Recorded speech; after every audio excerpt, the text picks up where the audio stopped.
Bonjour, Kinamagi and Ireland Indigenous, and welcome to this production of Social Studies Television.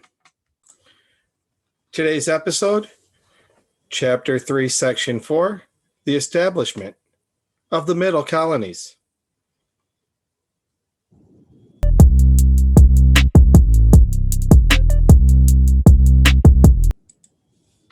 We'll begin here on Google Earth to orient us. I grab my annotation tool for us. And we were talking recently in this region right here, being New England. We had learned that from here south was the southern colonies. That leaves us with this region right in here. New York, Pennsylvania, New Jersey, Delaware. That is going to make up the middle colonies. And that will be our focus today.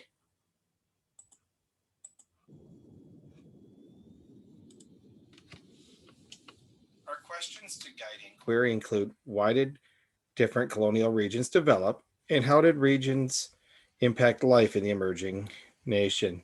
We will highlight the bluish questions as we go through. And the initial question is, what would motivate other European nations to colonize in the New World? And if you have ever really thought about it, there's a great economic opportunity. And if you know that person A is making a lot of money doing something, wouldn't you think about the same thing? So let's begin by talking about New Netherland. In 1624, the Dutch, who were from the country of Netherlands in Europe, joined the English in the colonization of the Western Hemisphere. The Netherlands is also referred to as Holland. This country is located just across the North Sea from England and the British Isles. In North America, their colony came to be called New Netherlands. The area included Long Island, Manhattan Island, land along the Delaware River, and the Hudson River Valley. Today, this region is part of the state of New York. A man named Peter Minuet is credited with founding New Netherland. He purchased Manhattan Island in 1626 from the local Native Americans. This purchase cost him 60 guilders, which is valued today at about $24. Although many historians feel the real value of this trade is nearly impossible to accurately calculate. Construction of a fort as well as a town began. The town was named New Amsterdam after a city in the European country of the Netherlands, and would eventually become the capital of New Netherland. And you may want to take time to research the $24 purchase of Manhattan, as there has been a fair amount of things written about that. Next page. Dutch settlers were needed in New Netherland. There was little to motivate people to leave the Netherlands and move across the Atlantic Ocean. So the Dutch opened their colony up to settlers from many countries throughout Europe. It was a religiously and ethnically diverse settlement and included the first Jewish settlers in North America. Large farms developed in the Hudson River Valley's rich soil, and enslaved Africans began to arrive in the colony to work these farms. The Hudson River empties into a large, deep water harbor. Dutch trade developed in the region. Ships from around the world began arriving in the region, adding to the diversity. Peter Stevenson became the Director General of all Dutch possessions in North America and the Caribbean in 1645. He created the first municipal government for New Amsterdam. It was under his leadership that the colony expanded. He took over a small colony called New Sweden and parts of what would later become New Jersey and Delaware. Difficulties began to grow within the colony. Growing controversy over Stuyvesant's leadership began to create dissent amongst the people. If you'd like to know more about Peter Stuyvesant, there is a link to his biography. New York and New Jersey. Meanwhile, the King of England, Charles II, began feeling threatened by the growth and development of New Netherland. Fear grew over the expansion. In response to the growth, King Charles II declared war on the Dutch. He then gifted New Netherland to his brother James. the Duke of York, in 1664. A letter was sent to Stuyvesant that asked for the surrender of New Amsterdam. As James arrived in the harbor with 4 warships, it was reported that Stuyvesant tore up the letter and then refused. Unfortunately for him, the residents were so angry with him that they did not support his refusal and begged him to give up. The Duke of York took over New Amsterdam without firing a shot. So, a couple of the questions here. What was the matter with King Charles' gift to his brother? If you give something to another person, what do you need first? Well, the problem was he didn't own it. But if we've learned anything through studying colonization, that really never seems to be a problem.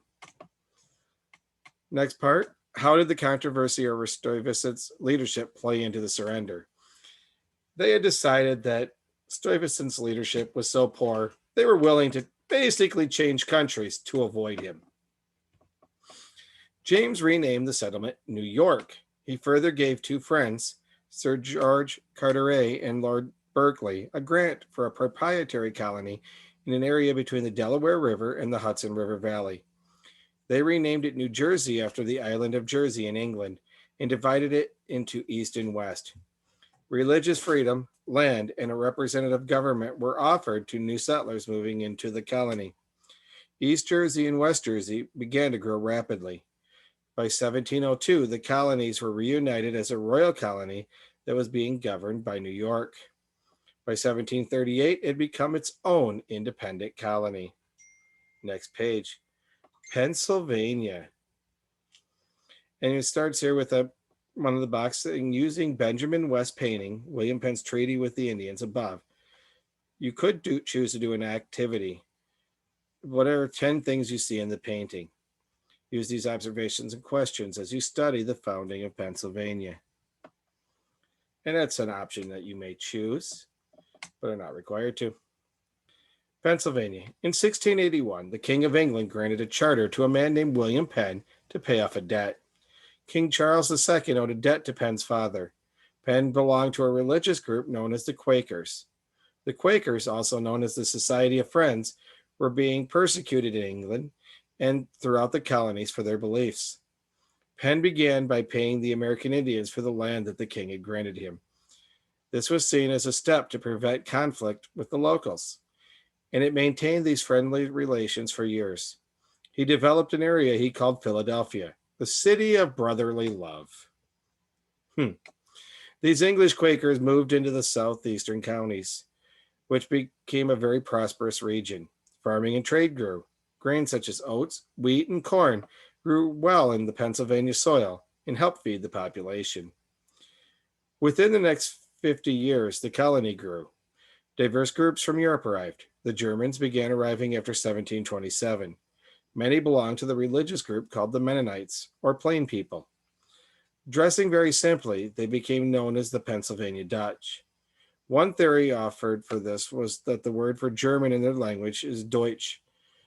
Others arrived to escape wars happening in their European homeland. So, how does the diversity in the Pennsylvania colony reflect the eventual nation? Well, as we know, the United States is not monocultural. There is a collection of cultures from all around the planet. And Pennsylvania is just an example of part of that planet. The Scots-Irish were also attracted to the colony of Pennsylvania. The Scots had settled in Ireland in the early 1600s. They left Ireland in hope of finding land and jobs. This was seen as an opportunity for a better life. Delaware. The colony of Delaware, one of the middle colonies, was founded in 1638 by Peter Minuet, a former governor of New Amsterdam and the New Sweden Company. It was at first a Swedish and Finnish colony, when settlers farmed along the Delaware River, and then an English colony until 1776, with a short time under the control of the Dutch in 1655. At one time, 1761, it was considered part of the Pennsylvania colony, the lower 3 counties, under the control of William Penn. It was run as a proprietary county for trade and profit. It later became the first colony to become a state in the United States of America.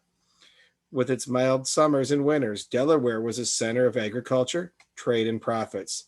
They sent their surplus food to England for sale. All 13 original colonies had been created in North America between 1607 with Virginia and 1732 with Georgia. As you've read, some of the colonies had disagreements and wars with the American Indians, and others bought the land from them. There were troubles among European nations for control of these colonies, and this caused turbulence and difficulties for the settlers who lived here. But the stage was set for the independent spirit of the people who worked to make this land their home and the establishment of the United States of America. We have reached the conclusion of this reading.